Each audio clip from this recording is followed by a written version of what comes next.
नमस्कार मंडळी, तुमचं पुन्हा एकदा खूप खूप स्वागत आहे आजच्या एका नवीन ब्लॉगमध्ये. तर आज खूप दिवसानंतर हेअर मास्क बनवला होता मी आणि खूप सोप्पा आहे. अळशीच्या बिया, त्यानंतर मग मेथीचे दाणे आणि थोडेसे तांदूळ जे काही असतील तुमच्या घरामध्ये ते रात्री भिजत ठेवायचे आणि सकाळी मस्त अशी बॉईल करून त्याची ना थिक पेस्ट बनवायची आणि मग ती केसांना अप्लाय करायची. 1 तास तसंच ठेवायचं आणि मग वॉश करून टाकायचे. तर आज नाश्त्यामध्ये ना मी मस्त असे डोसे बनवले होते आणि मला ना खूप दिवस झाले म्हणजे 2-3 दिवस झाले ना डोसे खायची खूप जास्त तीव्र इच्छा झाली होती. सो रात्री मी हे सगळं भिजत ठेवून वाटून वगैरे ठेवलं होतं आणि छान मस्त त्याला ना ते फुगलंसुद्धा होतं पीठ आणि डोसेसुद्धा खूप छान झाले होते. पण गडबड अशी झाली की सकाळी उठल्यापासून माझ्या पोटात खूप दुखत होतं. म्हणजे मला खायचीसुद्धा इच्छा नव्हती आणि पोट अगदी भरल्यासारखं होतं. म्हणजे मला खायची इच्छा झालेली डोसे, त्यासाठी मी सगळं घाट घातला. पण मला ते खाताच आले नाही कारण पोट प्रचंड दुखत होतं.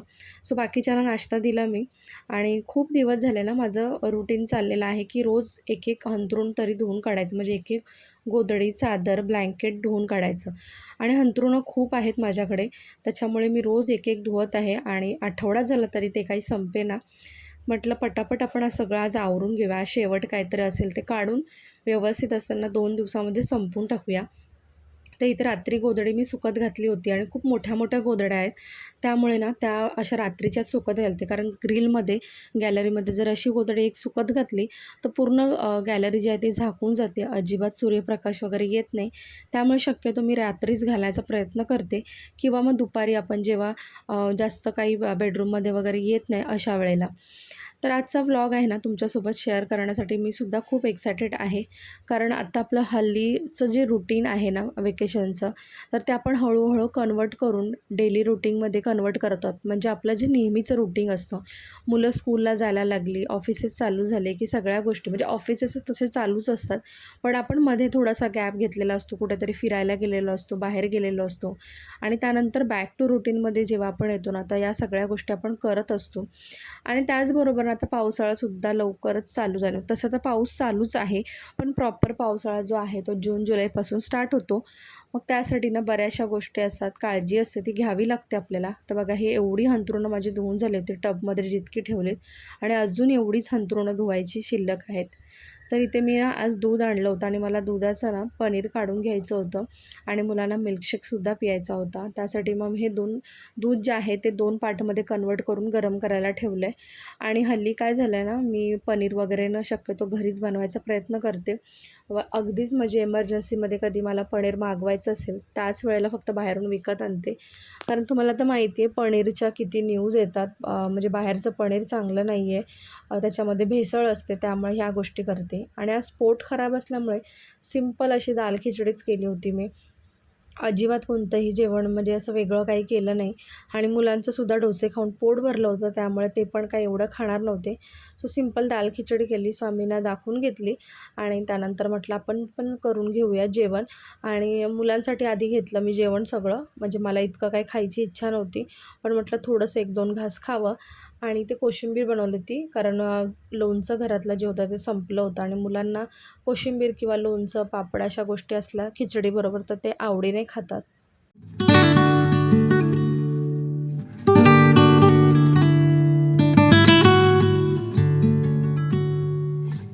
जेवून आमचं झालं. त्यानंतर म्हटलं आज काही झालं तरी ना, हा बेड जो आहे तो क्लीन करायचा. त्यासाठी मी लोलाला काय केलं, वरतीच झोपवलं बेडवर आणि खाली बेड जो आहे तो खोलून घेतला. थोडी प्रज्ञाचीसुद्धा हेल्प घेतली आणि खूप दिवस झालेल्या या गोष्टी निग्लेक्ट करत होती. म्हणजे मी गावावरून आल्यापासून ठरवत होती की मी बेड क्लीन करेन. पण काही वेळा तब्येत, काही वेळा घरातली कामं, बाकीच्या गोष्टी, बाहेर जाणं येणं यामुळे ते काही शक्य होत नव्हतं. आणि आज फायनली मी बेड जे आहे ते क्लीन करायला घेतलं होतं आणि खूप धूळ झाली होती. कारण सध्या लिकेजचं काम चालू आहे बिल्डिंगमध्ये, त्यामुळे प्रचंड धूळ येते. आणि हा बेड कसा आहे की आतमध्ये खूप जास्त स्टोरेज आहे, त्यामुळे खूप साऱ्या गोष्टी आम्ही इथे ठेवतो.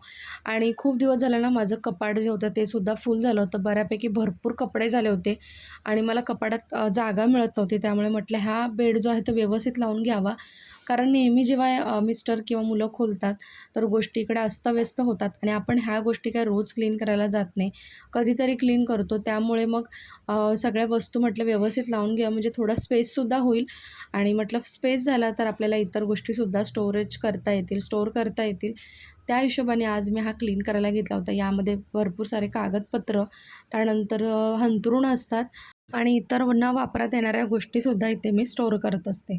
तर आधी सगळं काढून घेतलं आणि क्लीन करायला घेतलं आणि हा स्टीलचा ना बेड असल्यामुळे काय झालं याच्यामध्ये ना खूप जास्त धूळ वगैरेसुद्धा साचून राहते.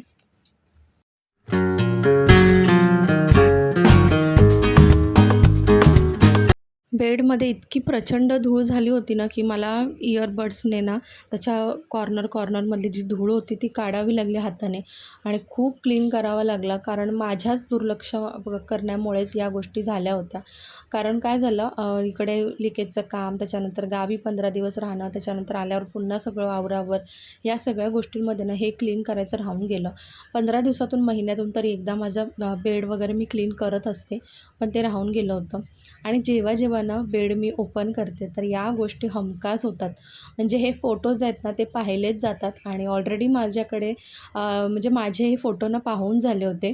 म्हणजे ह्यांच्या मुलांच्या वाढदिवसाचे, त्याच्यानंतर माझ्या ओढभरणीचे, आमच्या साखरपुड्याचे आणि हा मोठा अल्बम आमच्या लग्नाचा.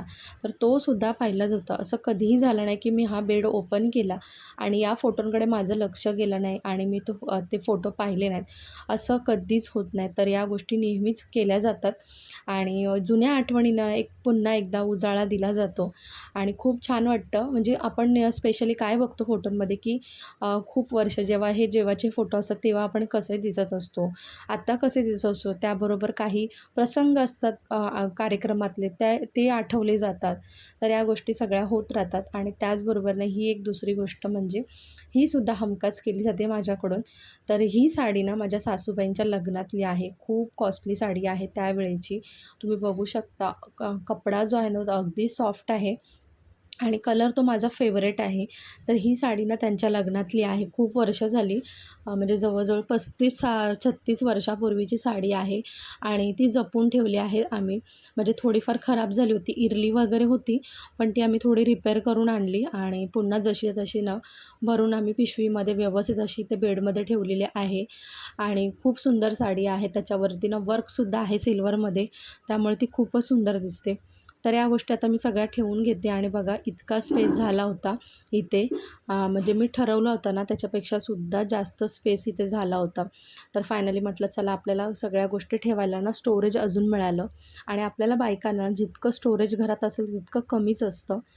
इव्हनिंग झाली होती तर म्हटलं चला दिवाबत्ती करून घेऊया आणि दिवाबत्ती माझं इथे झालेलं आहे आणि मुलंसुद्धा थोडंफार लिखाण करायला बसली होती. म्हणजे त्यांना मी बसवली होती आणि डोलोला बसायचं नव्हतं तर त्याला मी थोडी ओरडली होती, तर तो असा गपचूप बसला होता. आणि मी संध्याकाळी ना म्हणजे घर प्रसन्न राहण्यासाठी, मन प्रसन्न राहण्यासाठी काय करते तर मी संध्याकाळी ते तारक मंत्र, संध्याकाळचे श्लोक, पसायदान, त्याचबरोबर रामस्तोत्र, श्रीरामस्तोत्र, त्याच्यानंतर बऱ्याचशा गोष्टी अशा मी करत असते. पुढे ब्लॉगमध्ये तुमच्यासोबत शेअर करेन.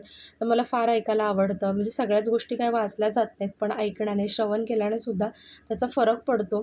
तर इथे ते झालं. त्याच्यानंतर मग मी इथे आली किचनमध्ये. मुलांना भेळ खायची होती, सो भेळ बनवली मी इथे.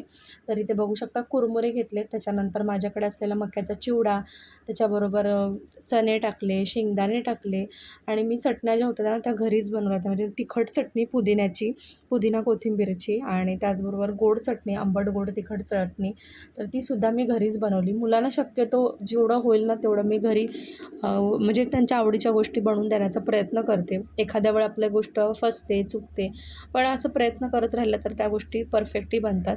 त्यानंतर इथे कांदा कट केला मी, बटाटा बॉईल करून ठेवला होता तो कट करून टाकला. त्याच्यानंतर इथे ना मला कैरीसुद्धा टाकायची इच्छा झालेली. म्हणजे कैरी खूप छान लागते भेळमध्ये, मलासुद्धा प्रचंड आवडते. तर ती कट केली. त्यानंतर गोड चटणी, तिखट चटणी आणि हे सगळं साहित्य ना एकत्रित मिक्स करून घ्यायचं कुरमुऱ्याचा जो मोठा म्हणजे कुरमुऱ्याचं जे मोठं पॅकेट येतं ना, तर तेच घेऊन येते मी मुलांना. कधी कधी सुकेसुद्धा खातात, कधी भेळ बनवून खातात. आणि काय होतं आता पावसाळासुद्धा आहे, तर या गोष्टींना आपण आवर्जून केल्या पाहिजे. मुलांना जितकं शक्य होईल ना घरातलंच खायला दिलं पाहिजे. म्हणजे आवडीच्या गोष्टी मुलांना आवडतात खायला, पण पावसाळ्यात शक्यतो बाहेरचं काही खायला देऊ नका. कारण पाण्यामुळे ना खूप सारे आजार पसरायचा ना शक्यता असते आणि आपल्याला कोणालाच आवडत नाही डॉक्टरला भरपूर सारे पैसे घालवायला. सो या गोष्टी घरी आवर्जून करत जावा. यामुळे काय होतं ना, आपल्या नजरेत एखादं आपण स्वतः बनवलेल्या गोष्टी असतात, त्यामुळे मुलांनी त्या कितीही खाल्ल्या तरी त्याचा काहीच प्रॉब्लेम होत नाही, म्हणजे कोणतंही इन्फेक्शन होत नाही आणि आपण पण निष्काळजी असतो की कुठलाही त्रास त्यांना होणार नाही. तर बघा भेळ झाली, वरून मी अजून कैरी कट करून टाकली आणि शेव टाकली. तर चला रेडी झालेलं आहे माझी भेळ. मुलांना देते आणि थोडी मी सुद्धा खाते, कारण दिवसभरात माझं इतकं काही खाणं झालं नव्हतं पोट दुखत असल्यामुळे. तर आता खाऊन घेते आणि आजचा ब्लॉग जो आहे तो मी इथेच एंड करते. आय होप तुम्हाला माझा आजचा डेली रुटीनचा ब्लॉग आवडला असेल. मला अजून नवनवीन गोष्टी काय पाहायला आवडतील मला कॉमेंट सेक्शनमध्ये नक्कीच मेन्शन करा. चला पुन्हा भेटू.